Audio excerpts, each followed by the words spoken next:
ZFT Church presents The Living Voice.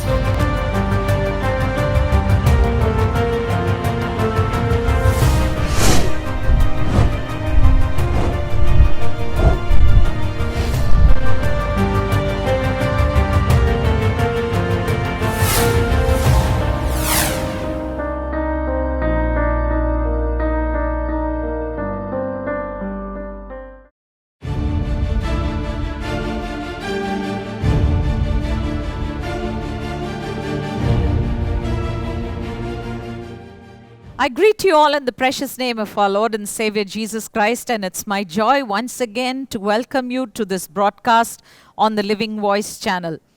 Today we are going to move into a new subject. For the last couple of weeks we've been meditating on the qualifications that are required for us to be part of the rapture, which is a part of the second coming of Christ. What do I mean when I say a part of the second coming of Jesus Christ? I'm just going to explain in a couple of minutes, but let me introduce today what is the subject I'm going to be teaching on. It is the 10 purposes of the rapture. The last time we completed the 10 qualifications that are required to be part of the rapture, but this time we're going to go into the purposes. What are the purposes? What does God intend to do through this rapture? I'm going to speak about it, but before that, let me remind you, in a couple of weeks, we're going to be celebrating the first coming of the Lord Jesus Christ to this earth, when He came as a child and He was given as the Son of God, so that He might bear the sins of mankind. But the second time He comes back to this earth, He is coming back as a different person. He's coming back to take account of all that He had given to this earth. And when He comes back, we must remember that there are going to be two groups of people. One group of people who accepted what was accomplished through His first coming, and they did something with it. The second group of people are those who either did not accept what happened through His first coming, or they are people who accepted what was offered to them through the first coming of Christ, but they did not use it in the proper manner. And so, we find that when we speak about the second coming, there are two phases to the second coming. The first phase is what Paul describes in 1 Thessalonians chapter 4 verses 16 and 17, where he talks about the coming in the mid-air for the saints. And I'm going to read to you from 1 Thessalonians chapter 4 verses 16 and 17, which says, "For the Lord Himself shall descend from heaven with a shout, with the voice of the archangel, and with the trump of God. And the dead in Christ shall rise first. Then we that are alive, that are left, shall together with them be caught up in the clouds to meet the Lord in the air. And so shall we ever be with the Lord." Now, remember the word used here, caught up or taken away, is harpazo or rapio in Latin. And remember that this talks about a sudden, forceful taking away of the saints from the earth. And this coming is for those who have prepared themselves for the coming of Christ. As I spoke about the qualifications last time, people who have walked in that which God has offered to them and who have been successful in bringing forth the fruits of those things that were invested into them. I gave many qualifications. I said we have to be in Christ, we have to be Christ, we have to be doing good. And I gave you the explanations of all those things and what it means to be doing those things when Christ comes back. Now, those people who have prepared themselves and who are also eagerly waiting for the coming of their bridegroom Christ Jesus will be snatched up from the earth in that event called the rapture, which is going to be a sudden and a forceful event.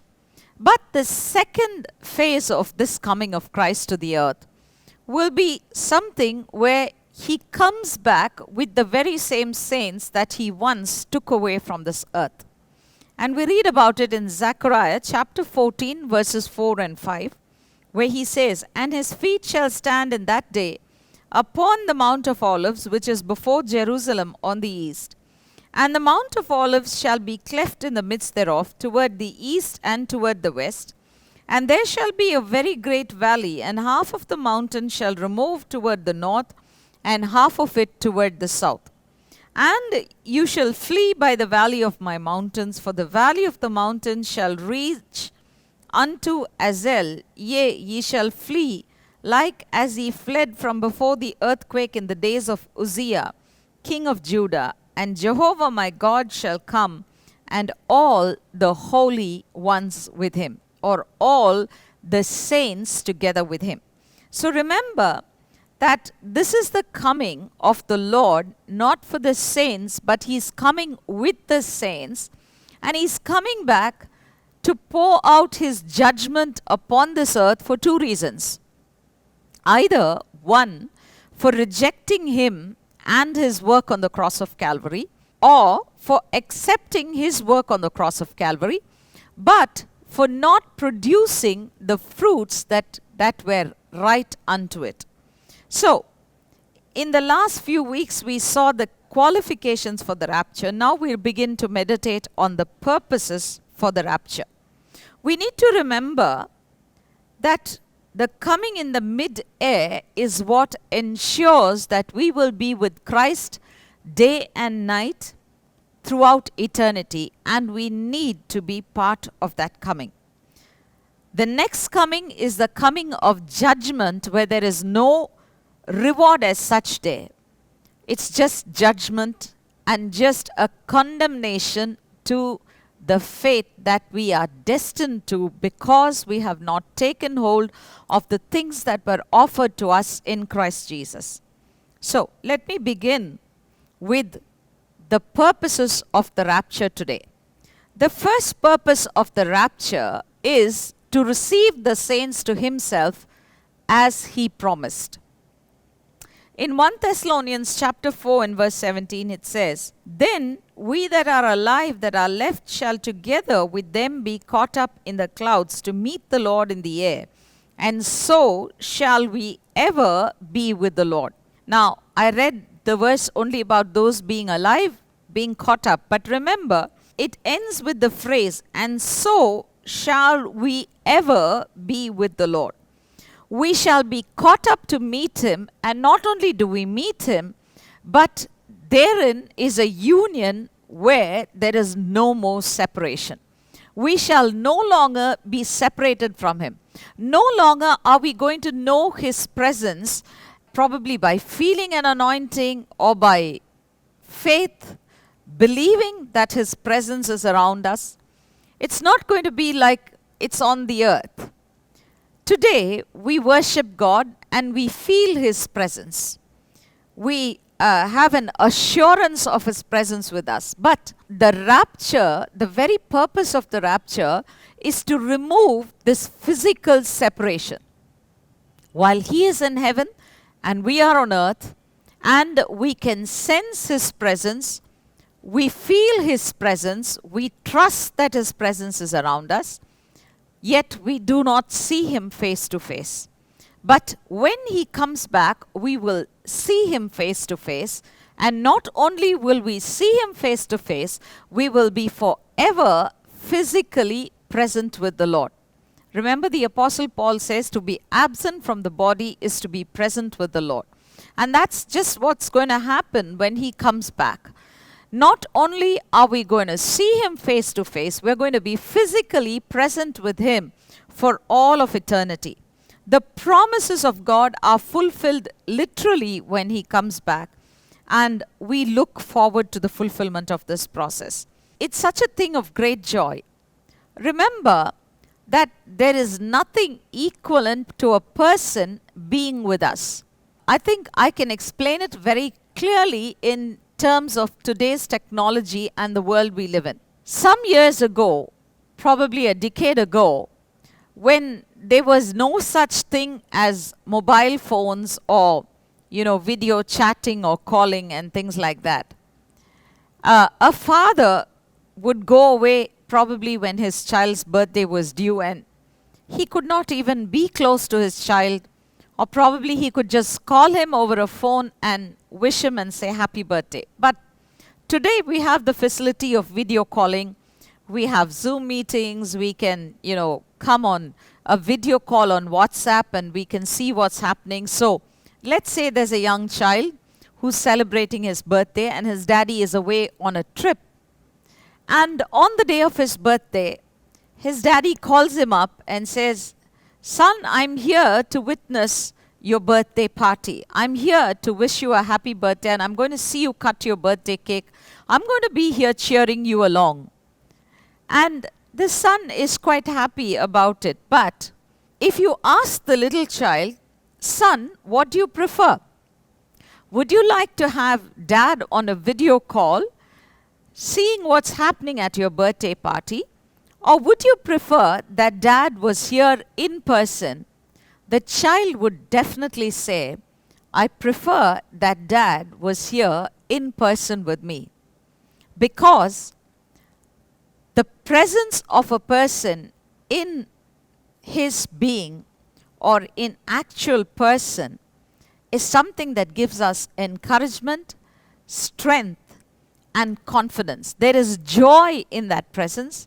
There is protection in that presence, and there is a fullness that will not come by viewing someone or seeing someone on a video call. And that's just exactly what we need. We feel the Lord's presence. We know His protection and His comfort, but it's going to be nothing compared to seeing Him face to face, running into His arms, holding on to Him and saying, "Lord, here you are. I've been waiting for you. I've been waiting to be united with you and to be with you forever and ever, Lord." And so, the promise that God has given us, that He goes to prepare a place for us and He will come back, is literally fulfilled only when He comes back in the rapture. And that's what John 14:3 says. "And if I go and prepare a place for you, I will come again and will receive you unto myself, that where I am, there you may also be." So the Bible very clearly says that Jesus has gone to prepare a place for us, and He's coming back not only to receive us, but to make sure that we are with Him always. That where He is, we will also be. And we will enjoy that physical oneness with Him, to be with Him in our bodies, in our complete person for all eternity. And the purpose and ultimate goal of our Christian life, all the trials and the tribulations we go through, all the difficult situations we go through, and the perseverance that we show through all of those situations is just for one thing: so that we may be with the Lord forever and ever through all eternity. So we patiently face our future because our hope is in this, that one day He will come back, and when He comes back, we will have joy, we will have security like we have never known, and there will be a fullness, a completion of our lives. That's what we look forward to. And we have to remind ourselves of something else at this point, that He has gone to prepare a place for us. That's what He says in John 14. He says, "I go to prepare a place for you." He is preparing. How long has He been preparing? The preparation has been in place for almost 2,000 years. And if He has been preparing a place for us for this long, I just can't imagine how beautiful it's going to be. It's something that literally blows the human mind. Imagine the beauty of that place that we are going to see. He created the world in 7 days. It took Him 7 days to create this entire universe that we see around us. And, sometimes we get to see bits and parts of India when we travel and we think, oh, this is beautiful, there's lovely places all over India. And then we get to go to another country and you drive around and you say, oh, this is so totally different to my country. This is so beautiful. I've never seen anything like this. And then you go on to another country and you get to travel a bit there and you see it and you say, this is wonderful. This is so beautiful. I wonder what it would be like in some other country if I went to that country. By God's grace, we've been able to travel to quite a few countries and we've seen the beauty of God's creation. And I often think to myself, if God created such a beautiful world in 7 days, how beautiful is going to be that kingdom that He has been preparing over the last 2,000 years for His bride, for you and for me. And as we talk about the beauty of that place that He is preparing for us, my dear friends, I want to ask you, are you prepared to enter into that place? Because all of our preparation is literally cramped into a small period of 70 or 80 years that we live on this earth. Maybe if we live like Moses by grace, we can go on to 120. But what is 70 or 80 or 120 at the most in comparison to 2,000 years of preparation? My dear friend, we have a very small life, a very short life, but this is the exact place where we have to prepare ourselves for that kingdom that Christ has been preparing for us. C.T. Studd said, one life, it'll soon be past, but only what is done for Christ will last. And I want to remind you that what we do on this earth is what will determine our place in eternity. Think about it. How prepared are we? How much are we preparing for this wonderful kingdom that Christ has prepared for us? There are so many moments of our life that we waste in our petty quarrels and our anger with other people, in arguments, in divisions, in things that will bring us nowhere. But if we are truly wise, we will use every single moment that we have on this earth to prepare ourselves for that eternal kingdom that Christ has prepared for us. So, remember that the very first purpose of Christ's coming is to take away the physical separation that we experience now from Him and to unite us to Himself so that we may be with Him throughout all eternity, that we may be in exactly the same place that He is in throughout all eternity. The second purpose of the rapture is to resurrect the dead in Christ from amongst the wicked. If I should say it in another way, I would say the purpose of the rapture is to separate the righteous from the wicked.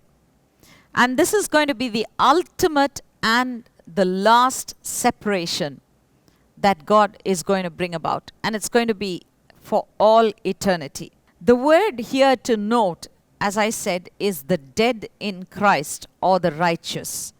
So, the ones that are received up to Him will only be those who have died in Him or who are living but are living righteous lives through Christ Jesus, through the sacrifice of Christ on the cross of Calvary for them. You may say, what's so great about this? We know that He's coming back to receive us, that we're going to rise from the dead and we're going to live with Him for all eternity. But I want to remind you that every person who has died on this earth will one day be raised up. Let me read to you from John chapter 5, verses 28 and 29. It says, "Marvel not at this, for the hour comes in which all that are in the tombs shall hear His voice, and shall come forth, they that have done good unto the resurrection of life, and they that have done evil unto the resurrection of judgment." Now, the dead will all rise, but there is a difference between rising at the rapture and rising at the second coming of Christ when he comes back with all his saints to give judgment. So I would refer to these as the rapture and the coming of judgment. So the rapture is a separation. It's an ultimate separation of the Christian's life from everything that is wicked and unrighteous in this world. Philippians chapter 3 verse 10 is a place where Paul talks about this resurrection from the dead, the first resurrection of the righteous to life and to the rewards of their good deeds that they did while they were on this earth. Philippians chapter 3 and verse 10, that I may know him and the power of his resurrection and the fellowship of his sufferings, being conformed unto his death. So, here's Paul saying, I want to be part of that first coming, of that resurrection from the dead, where the power of Christ's resurrection is shown forth. Remember, this is the resurrection unto life. But those who do not rise in this resurrection, in the rapture, but rise when Christ will come the second time as the judge of all the earth, will rise, but they might as well stay dead. Because when they rise, they're going to face judgment and an eternity in the lake that's burning with fire. What a horrible end to that resurrection. But those who have died in Christ will rise again, not to great destruction or to great tribulation, but they will rise to a life of comfort and joy in Christ Jesus, in his presence, united together with him, always leaning on him. And that's the difference in these two resurrections. So Paul says, I want to be part of that first resurrection where we're going to be raised from the dead, but we're going to be raised knowing the power of Christ's resurrection. Remember that the resurrection of Christ is by a power that is supernatural. It's not a natural rising. It is a supernatural deed. And in this, the power of death is conquered. When Christ rose from the dead. Now, when Paul says, I want to know him and the power of his resurrection, what is he saying? He's saying, I want to experience that same power that raised Jesus from the dead. What was that power that raised him from the dead? It was the power of God. It was not a natural or a common occurrence, a common phenomena. It was the supernatural power of God that raised Jesus from the dead. And Paul says, I want to know that power. Everyone is going to rise from the dead.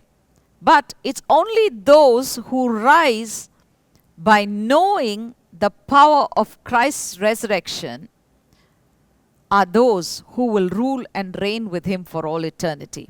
Because the power of resurrection is the power that has conquered the powers of sin and death. It is a power that has brought about a transformation and a completeness. It is a power in which there is glory. There is glory in this rising. But if you were to be part of the second resurrection, which is the resurrection unto judgment, there is going to be no glory. There are going to be no rewards. It's just going to be condemnation.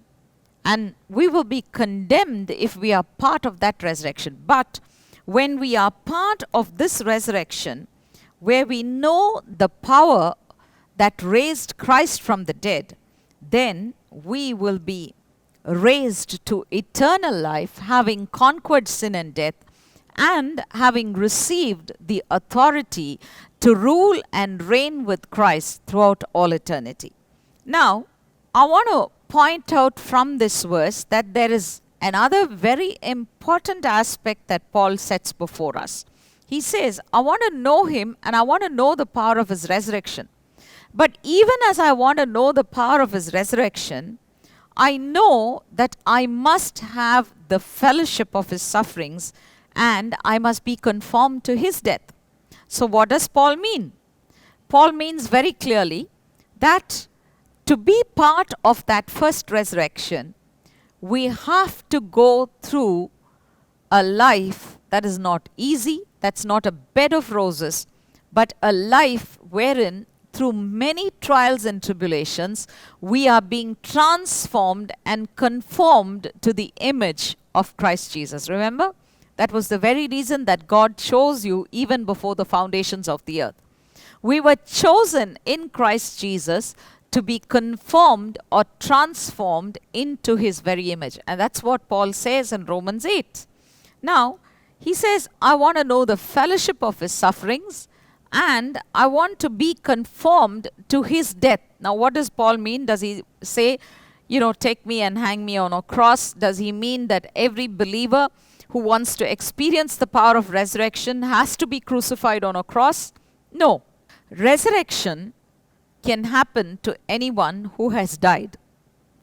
So what are we talking about? Not only are we talking about the physical resurrection from the dead, we are also talking about a resurrection in our spirits right now.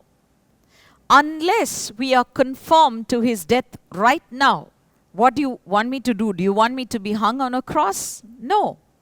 What Paul is saying is, we have to be conformed to Christ in the matter of his death. And what was the example that Christ set for us?